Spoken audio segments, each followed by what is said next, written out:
Welcome, everyone, to the Apoco-Larry podcast. I'm Steve, and he is... Dr. Larry. Yes. Like Dr. Phil. Because people always said Dr. Phil had no credentials and he really was no good at what he did. But every time I heard him, I really liked what he had to say. Yeah, but you're far wiser than that man, I say. I have real credentials. Yes, yeah. But I don't know that he doesn't. But I still liked what he had to say. Yeah, okay. So maybe somebody will like what I have to say. Who knows? yeah. Let's take that chance. No, because I have real credentials, so that I don't have to be. Yeah, that's right. They don't have to like what I have to say. That's right. Like my friend saying, first year students saying, but I have an opinion on that. Yes, your opinion actually doesn't matter next to the facts. Oh, I love that. My friend, we're going to talk about 2 Samuel 17. Anything you want to say in introduction? No, this is David getting the better of Ahithophel. But then in this passage, it actually says it was God chose for this to happen. And I kind of like it. Yeah. Okay. Well, without further ado, let's start on chapter 17. Ahithophel said to Absalom, I would choose 12,000 men and set out tonight in pursuit of David. I would attack him while he is weary and weak. I would strike him with terror, and then all the people with him will flee. I would strike down the only king, or I would strike down only the king, and bring all the people back to you. The death of the man you seek will mean the return of all, and all the people will be unharmed. This plan seemed good to Absalom and to the elders and all the elders of Israel. Yeah, and remember what they said about Ahithophel. They said his voice was very much like the voice of God. There was so much wisdom in what this guy had to say all the time. So he's brought a really good plan, and Absalom's going to follow it. Okay. But Absalom said, summon also Hushai the Archite, so we can hear what he has to say as well. When Hushai came to him, Absalom said, Ahithophel has given this advice. Should we do what he says? If not, give us your opinion. Now, remember who Hushai was? Yes, David's confidant. Yeah, he stayed with David, and David said, oh, no, I'd really rather you went and maybe spoke against what Ahithophel had to say and turn Absalom's mind against him. Yeah. Hushai said to Absalom, the advice Ahithophel has given is not good at this time. I know your father and his men. They are fighters, and as fierce as a wild bear robbed of her cubs. Besides, your father is an experienced fighter. He will not spend the night with the troops. Even now, he's hidden in a cave or some other place. If he should attack your troops first, whoever hears about it will say, there's been a slaughter among the troops who follow Absalom. Then even the bravest soldier, whose heart is like that of a heart of a lion, will melt with fear, and all Israel knows that your father is a fighter, and that those who are with him are brave. Yeah. So don't do what Ahithophel says. Right. Basically, right? Okay, verse 11. So I advise you, let all of Israel, from Dan to Beersheba, as numerous as... By the way, Dan to Beersheba is the entire length of Israel. They often say Dan in the north, Beersheba in the south. So this is all of Israel. That was the way they kind of said it. Yep, okay. As numerous as the sand on the seashore be gathered to you, with you yourself leading them into battle. Then we will attack him wherever he may be found, and we will fall on him as dew settles on the ground. Neither he nor any of his men will be left alive. If he withdraws into a city, then all Israel will bring ropes to that city, and we will drag it down to the valley until not so much as a pebble is left. Yeah. Absalom and all the men of Israel said, the advice of Hushai the Archite is better than that of Ahithophel. For the Lord had determined to frustrate the good advice of Ahithophel in order to bring disaster on Absalom.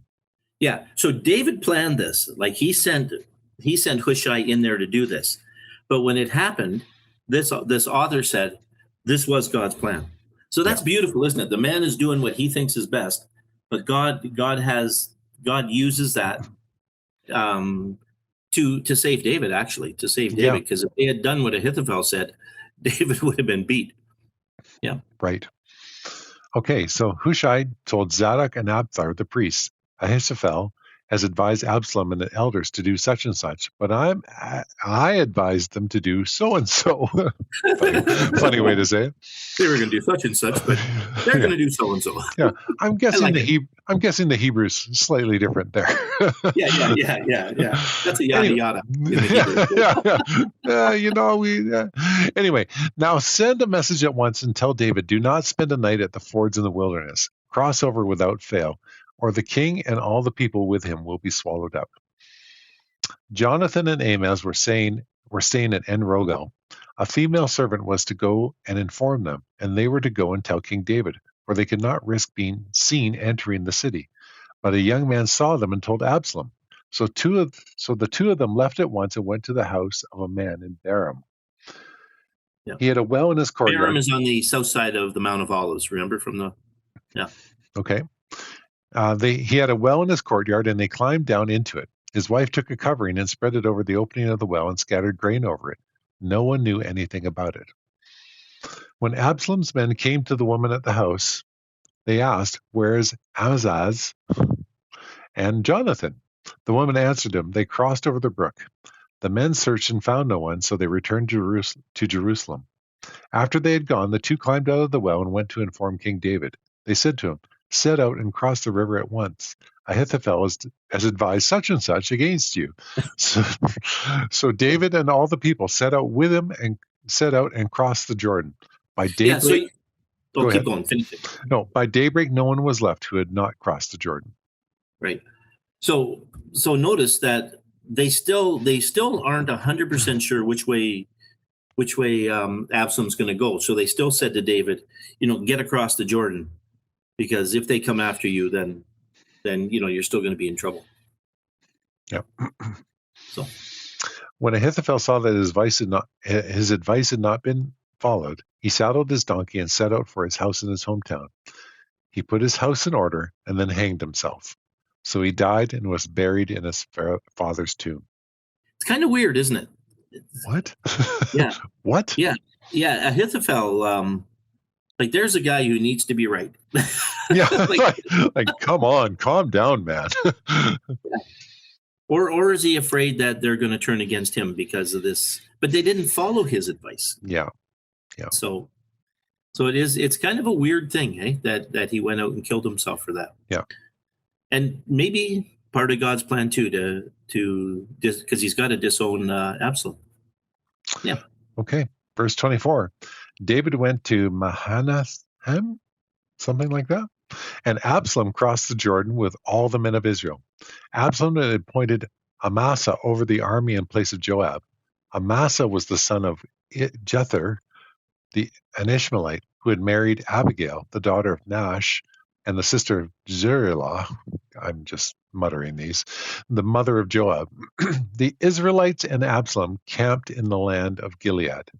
Yeah, so Amasa is a relative of Joab, is basically what that's all saying. Yeah. Verse 27, when David came to Mahanaim, Shobi, son of Nahash, from Rabbah of the Ammonites, and Machir, son of Amiel, from Do-Labar, and Barzillai, or whatever, the Gadite from Rogelim, brought bedding and bowls and articles of pottery. Hey, we brought the store to you. Yeah. They also brought wheat and barley, flour and roasted grain, beans and lentils, honey and curds, sheep, and cheese from cow's milk for David and his people to eat. For they said, the people have become exhausted and hungry and thirsty in the wilderness. Yeah. So God has thwarted Absalom's plans by confusing the words or the advice that Ahithophel had given, which is interesting, isn't it? Yeah. And David had planned this when he sent it, but the author makes it very clear that this was God's plan. Yeah. Because obviously he does not want Absalom on the throne. Right. But it is kind of intriguing the way the whole thing comes together, eh? Yeah. Yeah. Like you're the king over Israel, but someone else can become king over Israel quite easily. Yeah. And kings in those days, and I think kings right up through now, that's not uncommon, is it? Right. For someone else in the family to kill him and take over. Yeah. Yeah. And so often we expect God to engineer something that's big and showy, and God uses, Hushai to give bad Yeah. advice to actually take the kingdom back for David.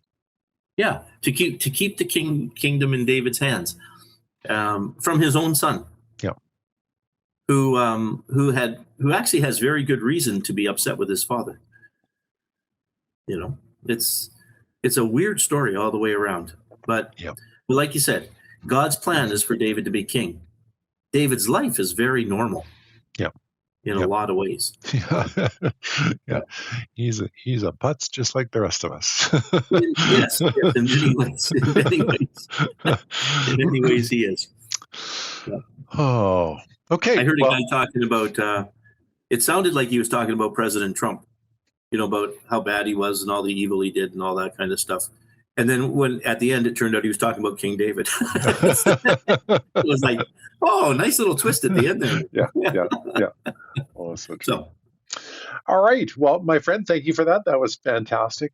Folks, we hope, we're leading through the story, and really these two chapters go together. So, when you come at it next week, you'll actually get the second half of this story where Absalom is going to meet some final destination here. If I could say it that way. But it's interesting how God has engineered this, not in the way that we typically want. We want these sort of miraculous things, and this is, God acting, but just maybe not the way we would think about it. Until next time, I was Steve, he was Larry, and this was the Apoco-Larry.